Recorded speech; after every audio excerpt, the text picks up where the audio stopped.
It is my distinct pleasure and indeed an honor to introduce our next speaker. He has accumulated so many accomplishments in the Rotary world that it would take up half of his speaking time if I listed them.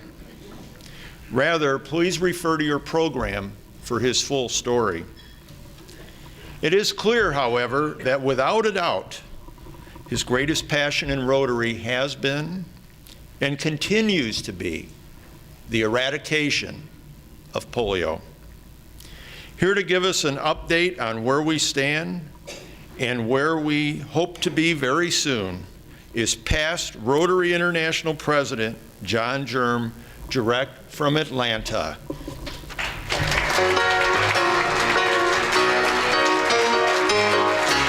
Here you come again, just when I've begun to get myself together. You waltz right in the door, just like you've done. Good morning. Before, and wrap my heart. I didn't know I'd moved to Atlanta. That shows you how flexible you have to be in Rotary.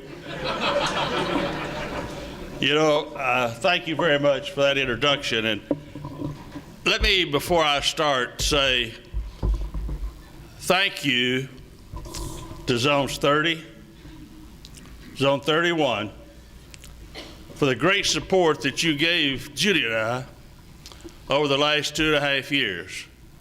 You are the two greatest zones in the world, regardless of who else is here.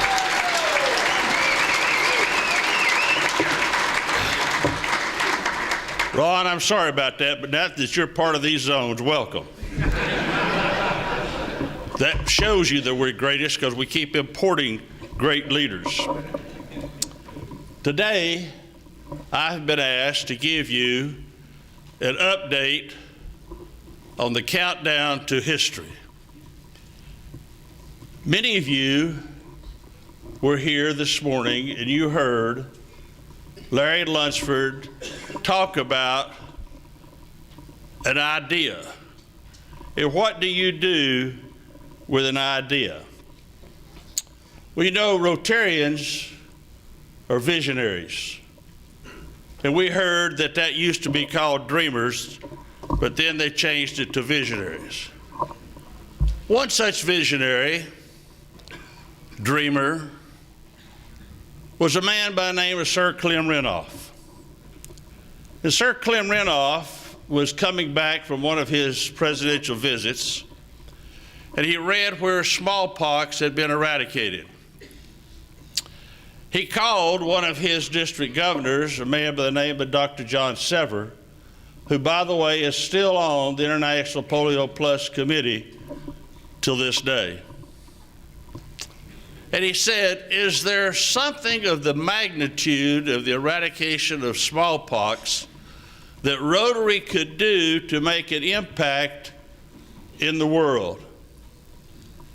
And up until that time, Rotary had been really mostly involved within their communities doing community projects and had done very little worldwide projects. Dr. Sever was a friend with Dr. Sabin. And yes, the story came back that there was something that could be done. It was going to take time, and it was going to take money, but in fact, it could be accomplished. And that was, as we all know today, the eradication of polio. One idea, one visionary that said, yes, we can do that. Well, what did he do? Sir Clem called a man by the name of James Bomar, who happened to be from Shelbyville, Tennessee, and said, this is going to take more than a year. He didn't say it's going to take more than 40 years. But I don't want to do this if you're not going to agree to do it. So the first project of health, hunger, and humanity for $760,000 was born to provide vaccine and to vaccinate 6 million children in the Philippines. James Bomar put those first 2 drops into a little girl's mouth. And I could tell you the story about that, but we don't have time. But Judy and I were there, and there is a plaque that recognizes Rotary for taking that idea and that vision and turning it into reality. Many people in this room, many of the new members that we are attracting into our organization have no idea what polio really is. So I thought I'd like to start today by saying that's how we started. It was an idea, it was a vision, but what is polio? Well, polio is a very anxious disease. It's an intestinal virus that is mostly spread from person-to-person contact, especially where hygiene is extremely poor. It can cause irreversible paralysis and sometimes death. It strikes mostly children under the age of 5. The most vulnerable people in the world are our children, and that's who gets struck mostly with this vicious virus. On the left side of this picture, you will see an Egyptian stele from around 1580 BC depicting a priest with polio. The top right-hand photo is of polio ward at the height of the polio epidemic in the 1950s and 1960s in the United States of America. These iron lungs were used in order to help people breathe where their lungs had been collapsed because of polio. I don't know how many of you have seen it, but if you step outside the front door, there's an iron lung. And how would you like to think about one of your children living in one of those machines? Let me tell you a story. The story that occurred to Judy and I when we were in Dallas, Texas.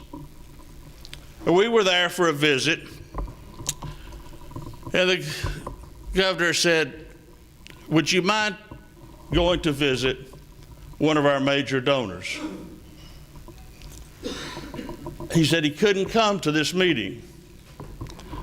And I said, "I'll be glad to go visit a major donor." So we drove for a while and we went in. We drove up to this small house. It's what we would all refer to normally as a shotgun house. It's where you look in the front door and you look right straight out, you see the back door. We walked into the living room. In the middle of the living room, there was an iron lung. Here's a major donor, a lawyer, living in an iron lung because he had gotten polio when he was a young child. He makes his living doing wills, doing other legal work that he can do without having to go to the courthouse, with a ruler, and on the end of that ruler, one end is a pencil or pen, and on the other end, if he flips it over with his tongue, is a stylus. So he can do his work on his computer. So we talked a while, and we talked about polio, and we talked about Rotary's work in polio and what a difference Rotary was making around the world. And as we got ready to leave, I said, "Is there something that Rotary can do to help you?" And he looked up and he turned his head, he said, "Yes." He says, "But I'm sorry that Rotary was not there when I got polio." But he said, "You see these collars around my neck?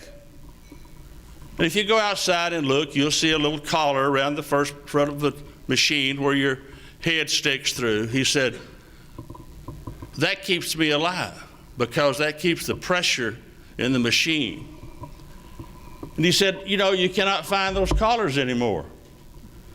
So if that seal comes loose, I die. He said, you see the pump? Yeah. We can't find parts for that pump anymore. If the pump quits, I die. So I remember in Jackson, Tennessee, there was a lady that died from living in an iron lung because the power went off. So I called Glenn Vanderford and I said, Glenn, do you know where that machine's at? Do we still have it? Glenn worked. He found the parts. Yes, they were still there. Those parts were delivered to Dallas, Texas. That major donor is still alive, still a Rotarian, because Rotary cared enough to get involved. That's the impact.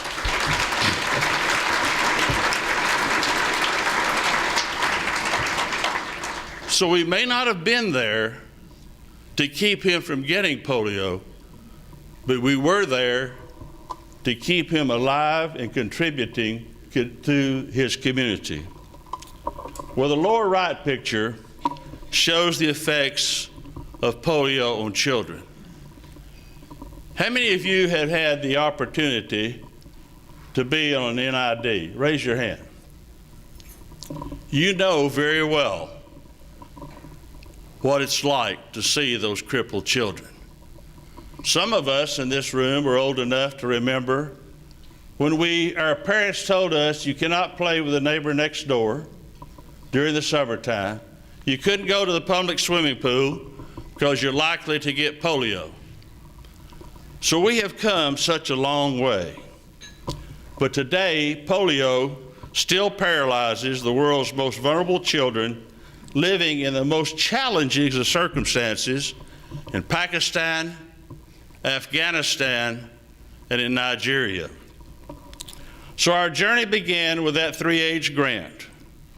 So where we are today, Ron Burton will tell you that after that was very successful in the Philippines, the board took up the discussion, should we be doing this on a worldwide basis?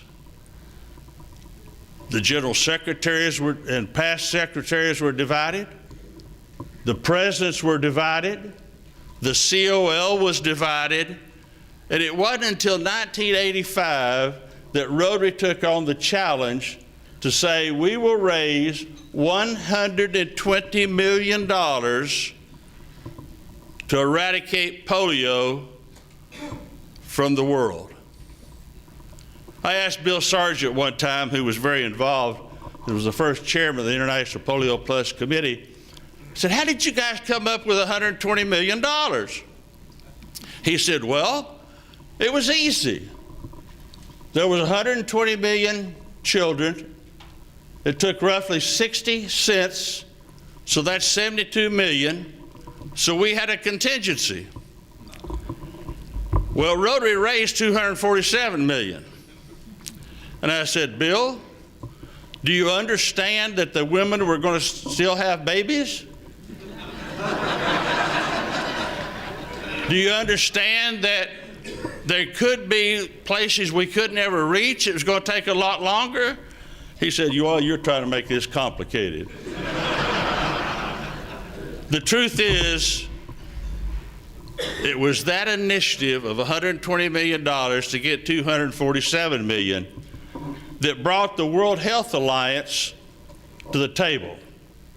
And it wasn't until then that the World Health Alliance adopted the program of eradication of polio. So you see, it was Rotary that started this. It was then WHO, UNICEF, and CDC that came on board to help us with our campaign. But then a miracle came about. 2007, a man by the name of Bill Gates sent Rotary a check, wire transfer, for $100 million. $100 million. And think about what that really said. He had two conditions of that $100 million. First condition, I want you to spend that $100 million by December the 31st of 2008. Now, this was in November 2007. He said, I want you to raise $100 million by June the 30th of 2010. Now, you tell me who else would have had the confidence in an organization than that. Confidence, we heard about that on Thursday. We heard about commitment on Thursday. We heard about perseverance during this institute. Bill Gates believed in what Rotary was doing.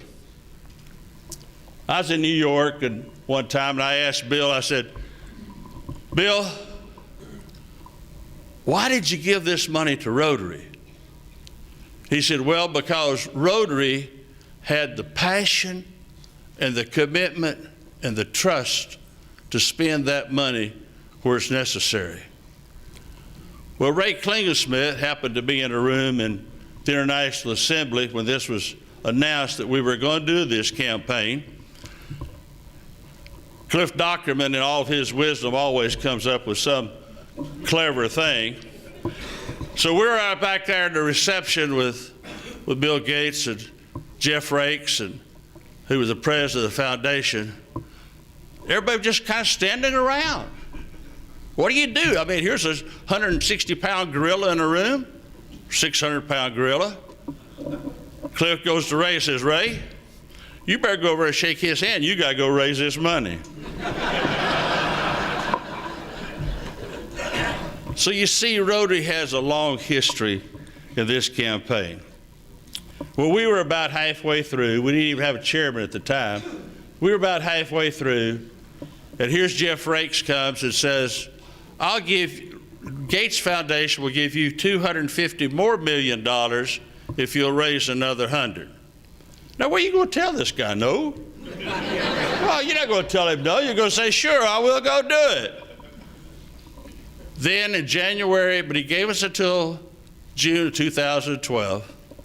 But by January 2012, we had in fact raised the $200 million, and they gave us $50 more million for a $10 million contribution, because your commitment to follow that dream and that idea.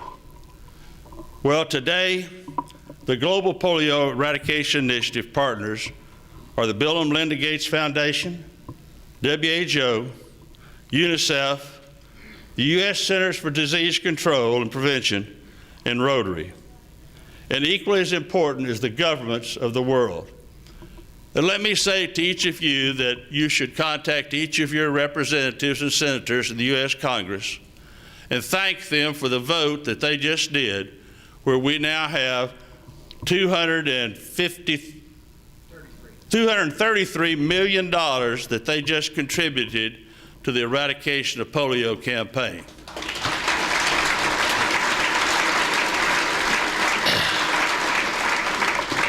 The U.S. government is the largest governmental support for our campaign, and each year we have a congressional reception to thank those members.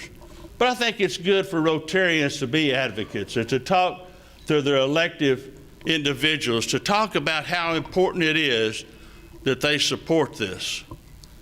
Because if they don't, we are going to go backwards and be in trouble. In 1988, you've all heard the story of how there was over almost 1,000 cases a day, 350,000 cases of polio in 125 countries around the world. Well, since we began, about 30 years ago in that 1985 campaign, Rotary and its partners have now reduced polio cases by more than 99.9% worldwide. We have gone down from 125 countries to only 3 countries. This slide shows you the dramatic decline in polio cases over the past several years It indicates the progress has been made to date.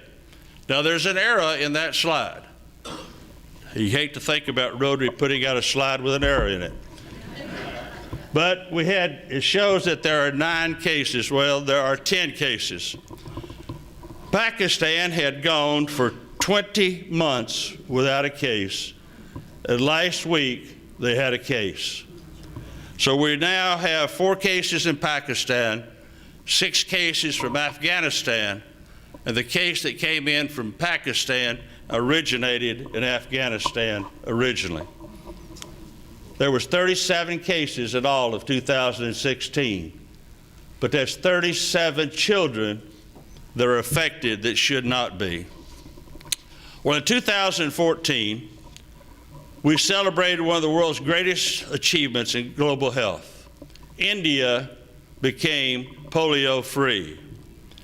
Many of us will tell you that we believe that India has been the last country to become polio-free because of its health problems, the filthy water, the poor nutrition, their slums, the garbage, and all the problems they had with sanitation.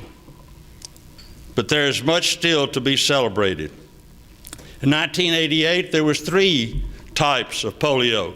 Real ingenious, type 1, type 2, type 3. Well, first news is type 2 paralyzed its last victim in India in 1999 and has been certified fully eradicated. The last case of type 3 was in 2012. So now we're down to concentrating on that one most vicious virus, and that is type 1. But another achievement that we should be proud of, and that Rotary should especially be proud of, has been the documentation of the plus in our Polio Plus. That is the broader benefits of global polio eradication efforts in routine immunization systems and other health priorities.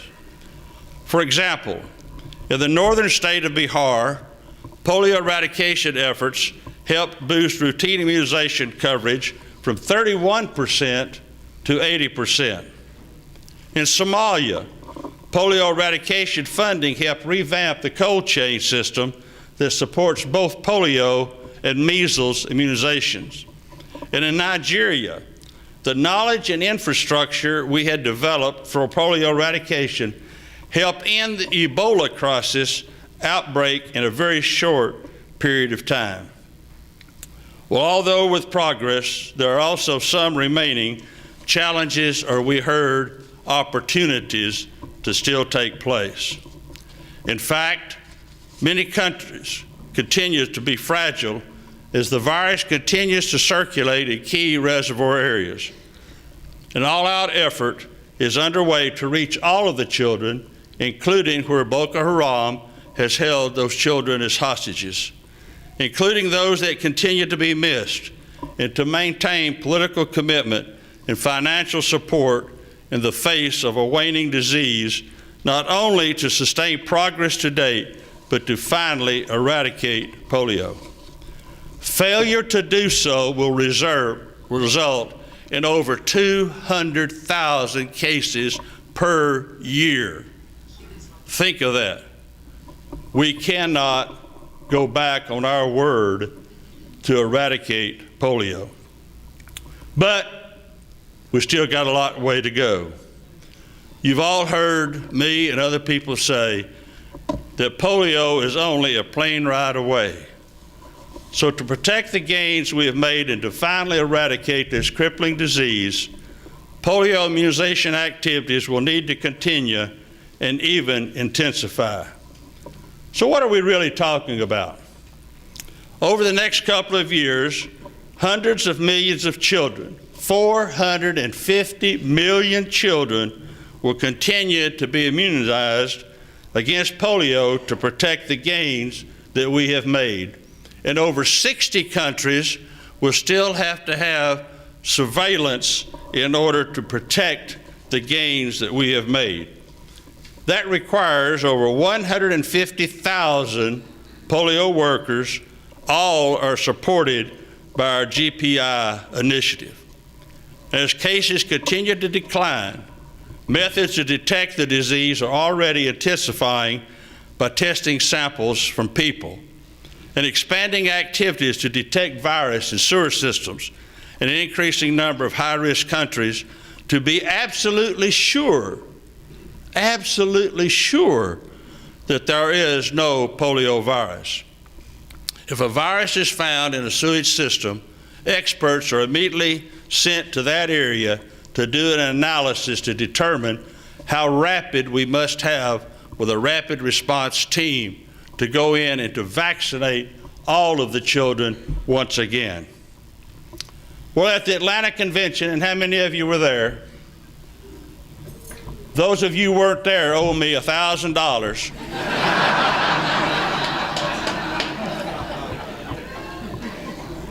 But if you were at the Atlanta Convention, you saw, I think, not a great convention, but I think you saw something that was very unique.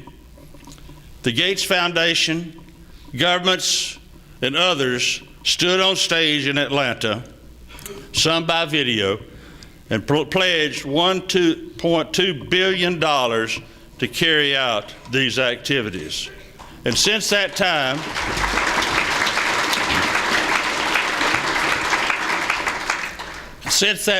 the United Kingdom has made an additional pledge of 100 million pounds.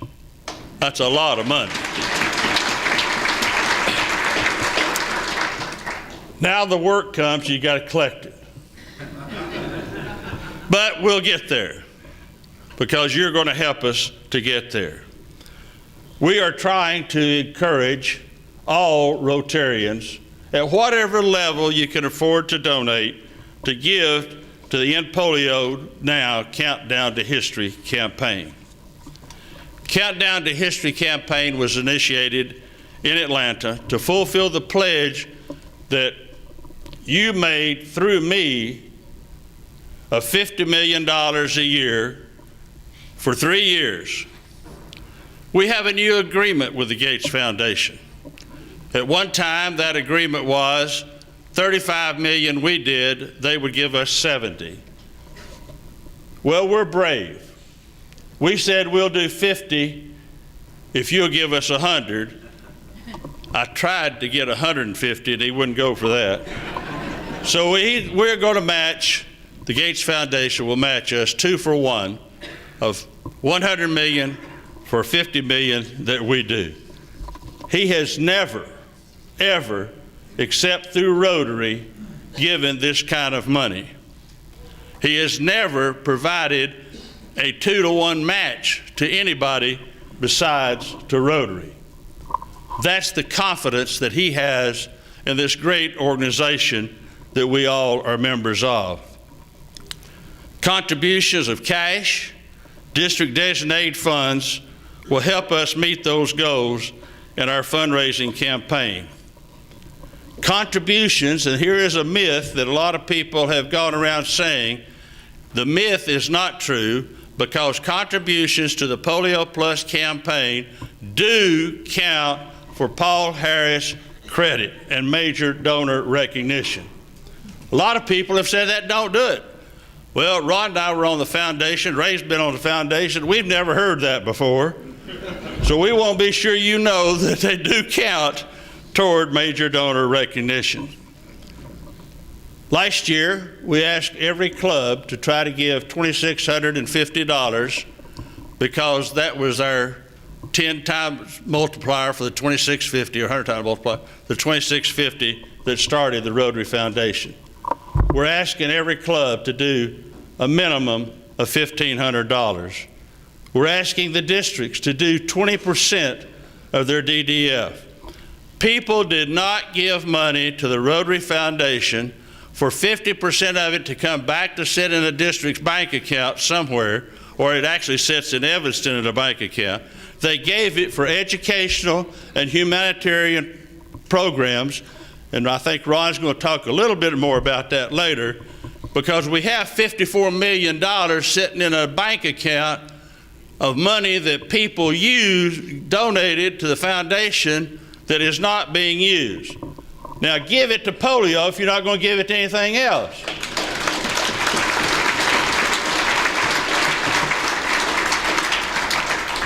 And Rotarians like recognition, so if you give 20% DDF starting in 2013 and 14, then you can get your name on a plaque at Rotary.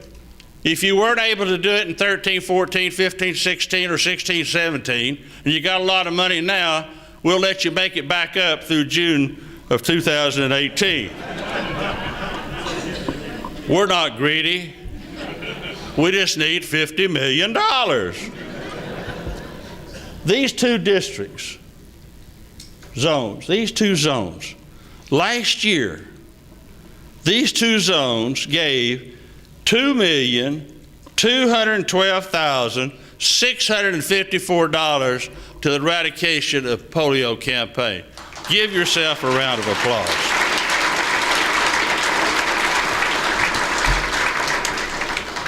Well, I'm often asked, what does our money go for? And I'm sure many of you have been asked, what do we do with Rotary's money? What do we need all this money for? It takes $1 billion per year to keep the fight alive on eradication of polio. Because you remember that 450,000 children I talked about? You remember those 60 countries I talked about with the surveillance and everything? It takes money to do all of that. Well, our money goes to support people to implement the polio immunization campaigns, including items such as vehicles. Can you imagine how hard it is? You know what happened with Harvey and what's fixing to happen in Florida? Think about all that water, and think about these countries where that happens a lot. And you've got to get to those remote villages. So we're doing with vehicles. We're doing cold boxes because you have to keep this vaccine at certain temperatures. Fred could tell you if it's not maintained at the right temperature, you have to throw it away. So the cold chain helps us do that. Megaphones, trained volunteers, campaign monitors, all those type things that we have to do that has to be funded in order to eradicate polio. And yes, as I said earlier, political commitment is of the utmost importance. It's importance in the polio-infected countries. It's also important that we maintain that accountability that we have. We have a great relationship with our congressmen and senators, and that's why we're able to get that continual funding from the United States government. Our weakest point, the governments of those countries that still have polio have not made the 100% commitment. They're still politically divided. They're still not committed to taking the pressure from some of the healthcare work ministers and others to do that. But they are making progress. India is a great example of a country who has made that progress because their government became totally committed. Pakistan has increased its commitment and oversight and continues to make progress, and over 80% reduction in the cases from 2016 to 15. Nigeria, Rotarians are engaging all the leaders, including the traditional leaders, to conduct the highest quality immunization campaigns possible, even going into the Boca area. We live in a day where crisis happens daily. Maintaining focus on our opportunity to rid the world of one of the most devastating diseases is critical to achieve the goal of a polio-free world. Our joint advocacy efforts with our partners have resulted in strong statements and financial support from polio eradication, as shown in this slide from our G20 leaders, who have reconfirmed their commitment to reaching polio eradication targets at their most recent meeting. Rotarians' role in the global polio eradication initiative is fundraising, advocacy, raising awareness, and grassroots participation. Now is the time for us to focus our efforts to learn more, share more, and donate more towards polio eradication. Learn, get informed, and help make polio a subject of conversation in your community, and especially to the younger Rotarians. Share. Most people have heard of polio, but few know the disease still affects children around the world, and you can help us by spreading that word. Donate. Every donation helps us in the fight against polio, and ask others to make their donation and join you with your contribution. World Polio Day, as you heard this morning, is 24th of October. We encourage you to tune in to the live update that we will be having from the Gates Foundation in Seattle, or if you want to come to Seattle, join us there, or you can host your own World Polio Day event. This year we are hoping to have 2,500 registered events. Go online to polio.org, register your event.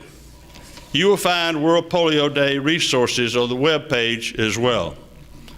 Thank you, and thank you. We are, in fact, this close to the eradication of polio. But if we want to go this close, we got to get up, we got to cheer ourselves on, and we got to say, yes, I am committed, we are committed, we will continue, and we will win the fight that we started with that first 2 drops in the Philippines. Thank you very much.